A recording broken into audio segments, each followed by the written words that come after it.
नमस्कार, स्वागत है आप सभी का यूपी ट्रिपल एससी मुख्य सेविका भर्ती में हाई कोर्ट की एडिशनल कॉज लिस्ट आ चुकी है और उसमें मामला लिस्टेड है कल के लिए। जिस दिन कंबाइंड लिस्ट आई थी तो उस दिन हमने आप सभी को बताया था कि कंबाइंड वाले में आपका केस लिस्टेड नहीं हुआ था, बट एक एडिशनल लिस्ट आती है 24 आवर पहले लगभग। तो एडिशनल वाली लिस्ट आ चुकी है और उसमें केस लिस्टेड है।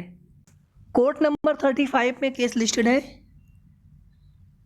सीरियल नंबर 3126, यानी एडिशनल में 126 नंबर सीरियल नंबर है। एडिशनल लिस्ट 1, अनलिस्टेड लिस्ट 1 में एक एडिशनल की लिस्ट होती है। कंबाइंड वाले कॉज लिस्ट में भी फ्रेश के मामले ज़्यादा नहीं है। ऐसे अगर देखा जाएगा ओवरऑल तो एडिशनल में काफ़ी नीचे मामला हो जाएगा, बट अगर यहाँ पर सुनवाई करनी होगी जैसे आपको दोनों पक्ष अगर दोनों पक्षों के अधिवक्ता उपस्थित रहेंगे तो इतने सीरियल नंबर पर भी सुनवाई हो जाएगी, नो डाउट। लेकिन सुनवाई कराने के लिए सब लोग तत्पर हों, उपस्थित हों। सिमिलर ग्राउंड होने की वजह से यहाँ पर दो केस और इसी के साथ में लिस्टेड, यहाँ पर इसी के साथ में बंच में है, लिंक्ड है, तो सभी पर सुनवाई एक साथ होगी। काउंटर एफिडेविट फिर रिज्वाइंडर, उसके बाद वापस से जो टाइम मांगा गया था, सारी समय सीमा यहाँ पर समाप्त हो चुकी है। तो फिलहाल में यहाँ पर अब आर्गूमेंटल हियरिंग होनी चाहिए और इस केस का निस्तारण होना चाहिए, मैटर फाइनल होना चाहिए ताकि आपकी भर्ती आगे बढ़े। इसके आगे देखिए आप सभी, संशोधित आंसर की आने से पहले हमने आप सभी को कई बार बताया था कि संशोधित आंसर की में सबको बेनिफिट नहीं मिलता है और इतने जैसे ज़्यादा फुल मार्क्स मिलने के बाद स्थिति ये हो जाती है कि किसी की उम्मीद नहीं होती कि हमारा फाइनल मेरिट लिस्ट में हो पाएगा, लेकिन उनके नंबर बढ़ जाते हैं, फ़ायदा मिल जाता है। तो कुछ अभ्यर्थियों को एक भी नंबर नहीं बढ़ पाता, कुछ लोगों के कम नंबर बढ़ते हैं। तो जिनके नंबर बिल्कुल नहीं बढ़ते हैं तो उन अभ्यर्थियों का तो कोई फ़ायदा हुआ नहीं संशोधित आंसर की से। फिर दूसरी चीज़ ये हो जाती है कि हमने जिन क्वेश्चंस पे ऑब्जेक्शन किया, जहाँ पर हमें डाउट लगा, लेकिन आयोग किन प्रश्नों को डाउटफुल मानते हैं तो वो अपने अकॉर्डिंग ही या तो ऑप्शन चेंज करते हैं या फिर फुल मार्क्स देते हैं। और ऐसा देखिए हर भर्ती में, कोई भी भर्ती हो किसी भी आयोग या भर्ती बोर्ड संस्था से करवाया जा रहा हो तो कई भर्तियों में इस तरह की चीज़ें होती हैं। बाद में कुछ प्रश्न पे फुल मार्क्स मिल जाते हैं, वहाँ पर क्वेश्चन आपने अटेंड किया हो चाहे क्वेश्चन गलत रहे हो तो वहाँ पर बेनिफिट मिलता ही मिलता है उन अभ्यर्थियों को। और जिन अभ्यर्थियों को कोई भी बेनिफिट नहीं मिलता है तो कहीं ना कहीं वे अभ्यर्थी बाकी अभ्यर्थियों की तुलना में थोड़ा सा पीछे हो जाते हैं, या तो हमारे नंबर पहले से ही बहुत अच्छे रहे हो तो फिर कोई दिक्कत वाली बात नहीं होती है। अब यहाँ पर देखिए नॉर्मलाइजेशन को लेकर की स्थिति स्पष्ट होनी चाहिए, बट ऐसा होता नहीं है। और आप सभी जानते हैं कि जब डीबी के लिए रिजल्ट आएगा तो उसमें केवल ये लिख करके आएगा, आप जब चेक करेंगे अपने रजिस्ट्रेशन नंबर से फिल करके, डेट ऑफ बर्थ और जेंडर फिल करके, तो उसमें सिर्फ ये लिखा हुआ आएगा कि you are selected for next stage. इसके अलावा उसमें कुछ भी लिख करके नहीं आता है, यानी ना तो कोई कट ऑफ बताई जाएगी डीबी वाली,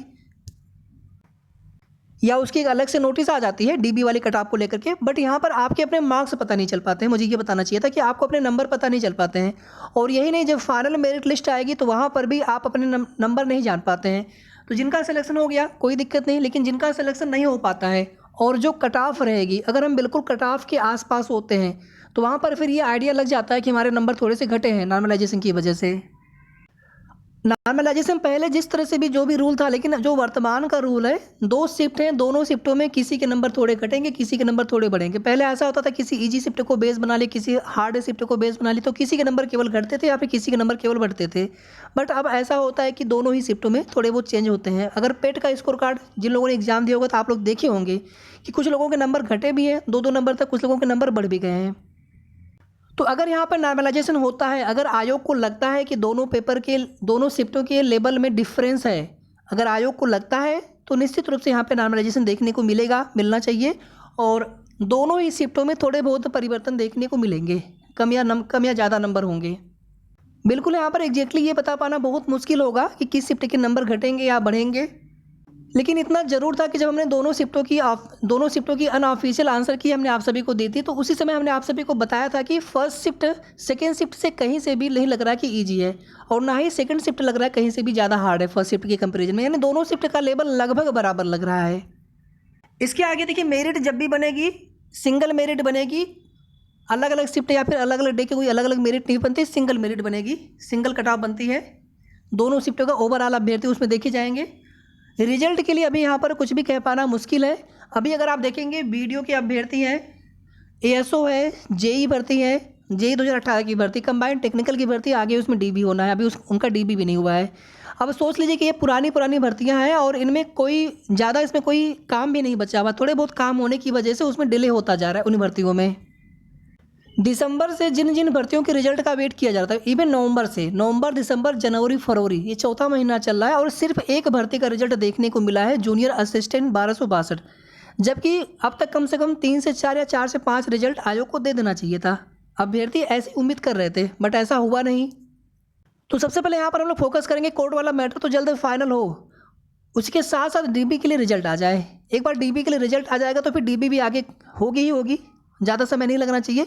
बीच में इलेक्शन है लेकिन डीबी वगैरह उसमें करवाई जा सकते हैं, लेकिन डीबी के लिए रिजल्ट देना होगा या फाइनल रिजल्ट देना होगा तो ये सब बिना चुनाव आयोग के अनुमति के नहीं दिए जा सकेंगे। तो देख लेते हैं कल क्या होता है, उसके बाद फिर हम लोग पूरी कोशिश करेंगे कि आपकी भर्ती में डीबी के लिए रिजल्ट जल्द डिक्लेयर हो, और शेष आगे की जो भी जैसी भी जानकारी मिलेगी, जैसी भी अपडेट होगी, आप सभी को उसकी अपडेट देते रहेंगे। तब तक आप सभी अपना ध्यान रखें। धन्यवाद।